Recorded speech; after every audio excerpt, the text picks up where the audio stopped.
ដើមឡើយមានអ្នកចំការម្នាក់ឈ្មោះថាតាចាយមានកំណើតជាជនជាតិភាគតិចសម្រែពូកែខាងដាំត្រសក់ផ្អែមត្រសក់គាត់មានរសជាតិផ្អែមឆ្ងាញ់ខុសពីត្រសក់ធម្មតាឆ្ងាញ់រហូតល្បីដល់ព្រះរាជាដែលព្រះរាជានៅក្នុងសម័យនោះត្រូវបានគេស្គាល់ថា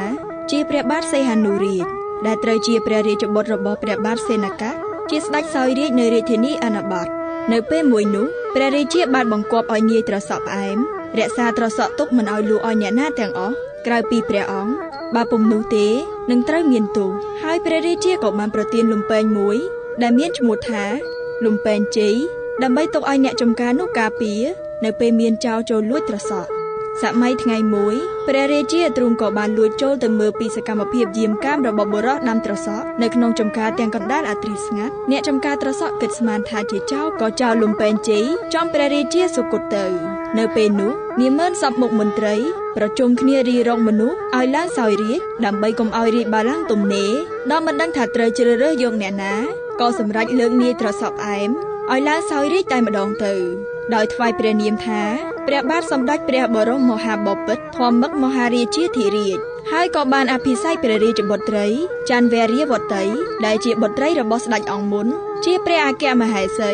ដោយមានព្រះនាមថាស្រីច័ន្ទរាជហើយព្រះអង្គក៏មានព្រះរាជបុត្រពីរព្រះអង្គគឺព្រះបរមនិព្វានបុត្រនិងព្រះសន្ធានរាជា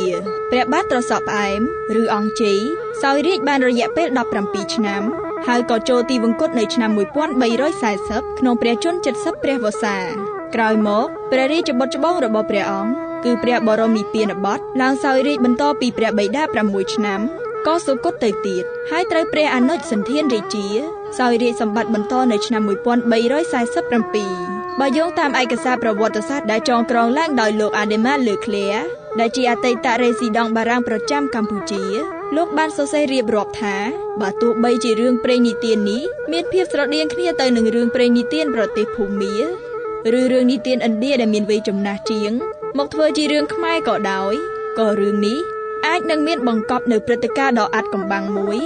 នៅរវាងឆ្នាំ1320ឬឆ្នាំ1325ដែលមានព្រះរាជាមួយអង្គត្រូវបានគេធ្វើឃាតហើយឃាតករនោះមិនមែនជាអ្នកចំការត្រសក់ទេ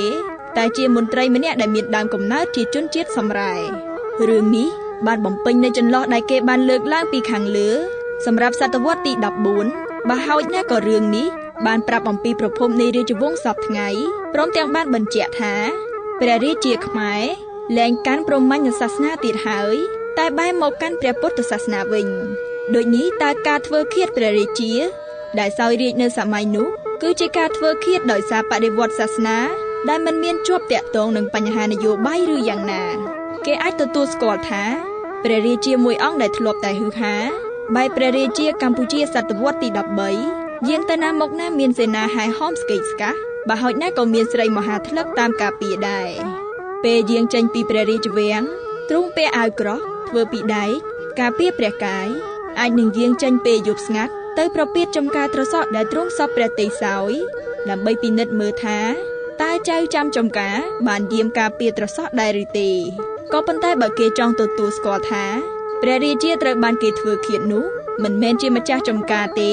ដែលជាឃាតករតែវាប្រកាសថាជានាម៉ឺនសពមុខមន្ត្រីណាម្នាក់ជាឃាតករគ្រាន់តែថាឃាតកម្មនេះគេធ្វើឡើងនៅក្នុងចំការត្រសក់នៅចំពោះមុខអ្នកចំការឬក៏ឃាតករនោះគឺជានាយក្រុមដំណាំផងមិនដឹងម្យ៉ាងទៀតបើព្រះរាជាទ្រង់សុគតហើយហេតុអ្វីក៏នាម៉ឺនសពមុខមន្ត្រីមិនរើសយកអ្នកស្នងរាជក្នុងក្សត្រីវង្សដែលប្រកាសជាអ្នកកាន់សាសនាព្រហ្មញ្ញទៀតទៅតែបែរជាជ្រើសរើសប្រជារាស្ត្រហើយអាចជាឃាតករផងយ៉ាងដូចនេះឲ្យឡើងសោយរាជបន្តទៅវិញនៅត្រង់ចំណុចនេះបានសបញ្ជាក់ឲ្យឃើញថាពិតជាមានការផ្សំគំនិតឬក៏ព្រឹត្តិការណ៍នោះអាចបំរើឲ្យផលប្រយោជន៍អ្នកទាំងនោះឬក៏អាចនិយាយបានថាអ្នកទាំងនោះស្ថិតនៅចំពោះមុខក្រុមឃាតករដែលមានអំណាចខ្លាំងជាងហើយត្រូវតែលើកអ្នកនោះឲ្យឡើងលើបាឡាំងរាជដោយមិនអាចលើកយករឿងឃាតកម្មឬរឿងដែលមានសារជាតិជាពួកសម្រាយយកមកពិចារណាបានឡើយបើយោងតាមសៀវភៅដដែលរបស់អតីតរេស៊ីដង់បារាំងរូបនេះលោកក៏បានបង្ហាញឲ្យឃើញថាទាំងស្ដេចនរោត្តម និងអស់អង្គម្ចាស់ទាំងឡាយបានទទួលស្គាល់ការពិតនៃប្រភពដើមរបស់រឿងនេះហើយមិនខ្លាចនឹងនិយាយថារាជវង្សបច្ចុប្បន្នចេញមកពីវង្សតាត្រសក់ផ្អែមដែលមានដើមកំណើតជាពួកសម្រែធ្វើឃាតស្ដេចព្រមទាំងរៀបអភិសេកជាមួយបុត្រីស្ដេចនោះទេ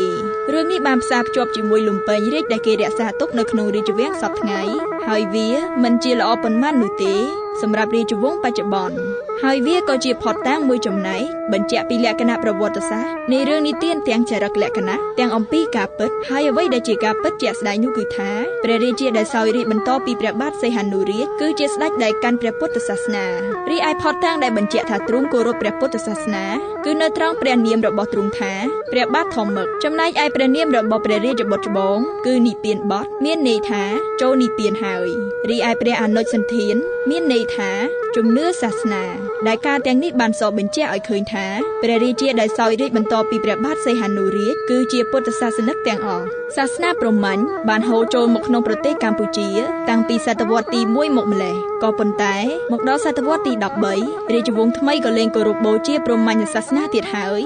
ក៏លែងមានការបូជាយ៉ាញ់មនុស្សថ្វាយព្រះនាងកាលីទៀតហើយបើសិនជាដូច្នេះមែនបដិវត្តន៍ដែលបានកើតឡើងនៅសម័យនោះគឺជារឿងសាសនាមិនមែនជារឿងនយោបាយនោះទេតែវាក៏បានបម្រើផលប្រយោជន៍ផ្នែកសម្ភារៈខ្លះដែលបានបង្កប់នៅខាងក្នុងទំនាស់នោះផងដែរបើទោះបីជាគេមើលមិនឃើញក៏ដោយក៏ប៉ុន្តែដើម្បីឲ្យការផ្លាស់ប្ដូរដ៏ជ្រាលជ្រៅដោយដែលបានលើកឡើងខាងលើនេះអាចសម្រេចទៅបានលុះត្រាតែមានការគាំទ្រពីក្រុមមនុស្សហើយព្រះរាជាណាចក្រមួយនោះត្រូវតែមានមនុស្សមួយចំនួនធំជាពិសេសនៅរាជធានីអនបតមានមនុស្សសញ្ចេតនាជាមួយព្រះពុទ្ធសាសនាមួយរយៈកាលរួចទៅហើយមុននឹងចាប់ផ្ដើមនៃបដិវត្តន៍មួយនេះតាមមើលទៅប្រហែលជាព្រះពុទ្ធសាសនាត្រូវបានឈ្នះសាសនាដទៃទៀតមែននៅចុងសតវត្សទី13នោះហើយព្រះសង្ឃដែលសុទ្ធតែជាបញ្ញវន្តកំពុងបង្ហាត់បង្រៀនទ្រឹស្ដីព្រះពុទ្ធដល់សិស្សគណៈជាច្រើនដោយពីពួកព្រាហ្មណ៍ដែលគ្មានសាលាបង្ហាត់បង្រៀនហើយលាក់គម្ពីរទុកតែក្នុងចំណោមវណ្ណៈរបស់ខ្លួនមិនចែករំលែកឲ្យអ្នកដទៃនោះទេ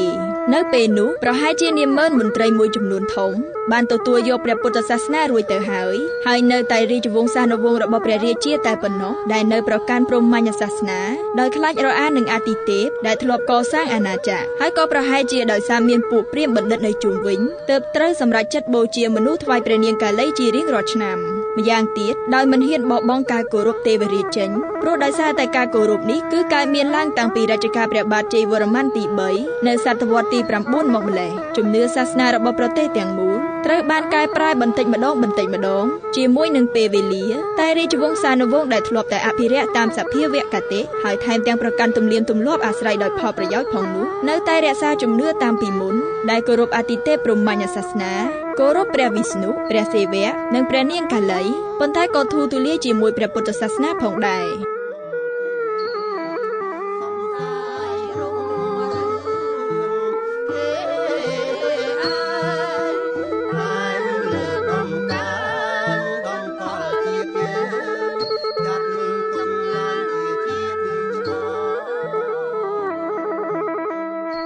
បើសិនជារឿងនិទានខាងលើគឺជារឿងពិតប្រាកដមែននោះហើយចំណុចដែលអះអាងថាព្រះបាទសីហនុរាជត្រូវបានធ្វើឃាតនៅឆ្នាំ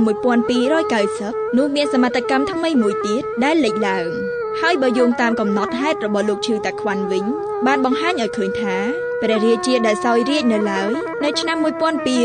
1296ជាបុត្រសុនិសារបស់ព្រះរាជាមុនហើយបានឡើងសោយរាជ្យដោយដណ្ដើមរាជ្យពីរាជទាយាទមួយអង្គបើដូច្នេះស្ដេចដែលសោយរាជ្យនៅឆ្នាំ1296គឺជាតាចាយដែលរឿងនិទានហៅថាតាត្រសក់ផ្អែមក្នុងករណីនេះបដិវត្តន៍សាសនានិងនយោបាយដែលលើកព្រះរាជាកាន់ព្រះពុទ្ធសាសនាឲ្យឡើងសោយរាជ្យនៅលើបល្ល័ង្កព្រហ្មញ្ញសាសនាមិនមែនកើតឡើងនៅឆ្នាំ1320នោះទេគឺនៅប្រហែលជា30ឆ្នាំមុនគឺនៅឆ្នាំ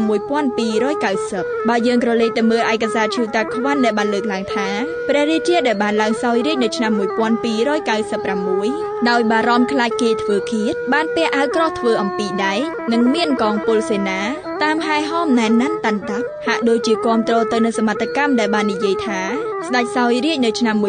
1290នោះគឺជានាយចំការនោះហើយព្រោះខ្លាចត្រូវគេធ្វើឃាតខ្លួនឯងវិញទើបបានជាប្រុងប្រយ័ត្នជាងស្ដេចដែលសោយរាជ្យស្របច្បាប់